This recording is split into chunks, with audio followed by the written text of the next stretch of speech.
What's going on, all? It is the 15th of April, and just got back. Don't have, same old background, a little bit boring, right? But while I was on my trip, I had to take care of a few things. We're out to Memphis, sat down with a group trying to settle out some directions on some properties for a few people.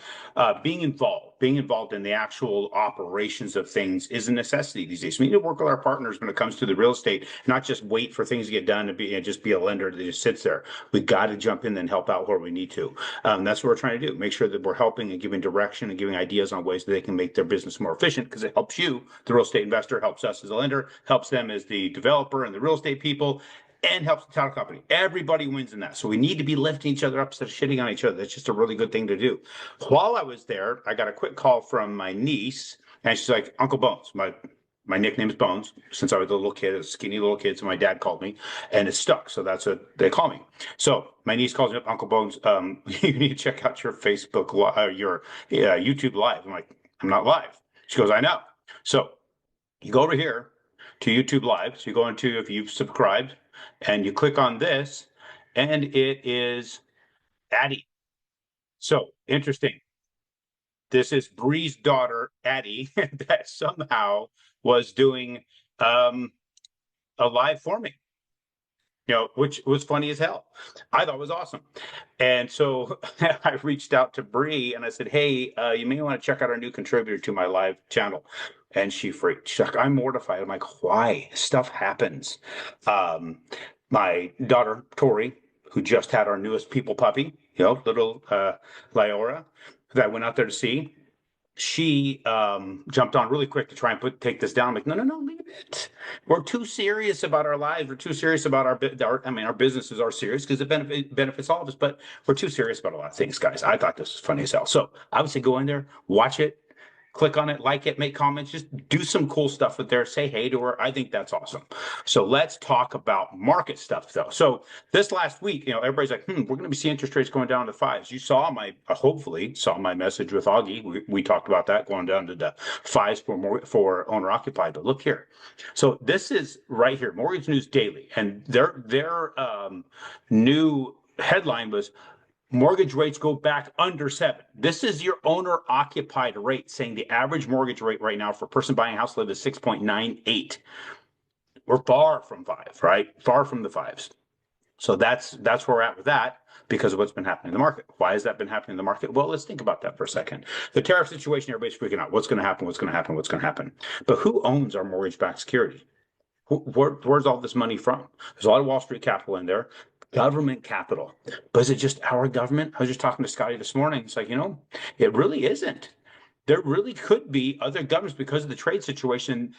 There's such thing as margin calls. When the market tanks over in stocks, they got to cover margin calls. Where are they going to get that from? Probably bonds. They're selling another asset, and that's what happened. Because when stocks started to take their beating, so did mortgage-backed securities and other bonds. Because everybody says, well, when stocks tank, bonds always benefit, so rates go down. That wasn't the situation here. Stocks tanked enough that anybody who had anything on margin, which is a common thing, they had to do something to pay those margin calls. They likely sold this, and it could have been China, it could have been other countries, sold off a significant amount.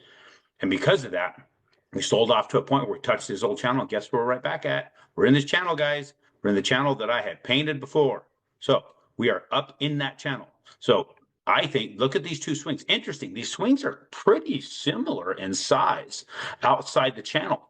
A little bit of equilibrium, bring it right back into that channel. So I think we're going to keep going that direction. That's my guess. So I think we're going to head here.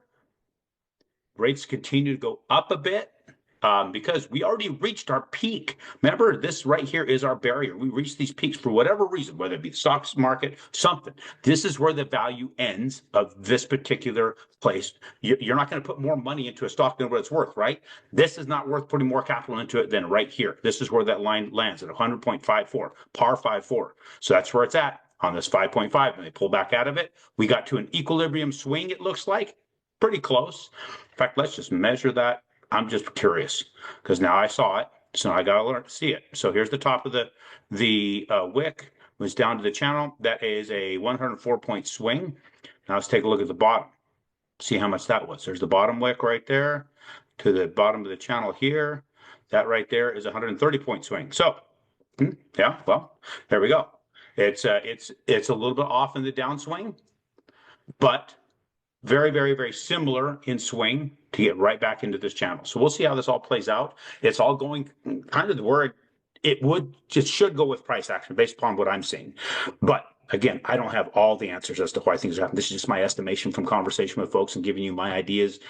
I think we're still in a great spot when it comes to buying investment properties, financing them for 30 years. You're waiting the rates go down. You're waiting for something that will probably not happen. We've seen the lowest we're going to see, in my opinion, at least for the next 4 years. If we're going to see the rates go down, some people are saying, but the Fed could step in.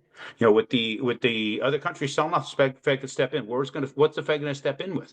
The last time they stepped in with funds from the U.S. Treasury. Hank Paulson, Secretary of the Treasury in 2008, allocated trillions of dollars from the Fed, from the Treasury Department to go over to the Fed to buy all this stuff.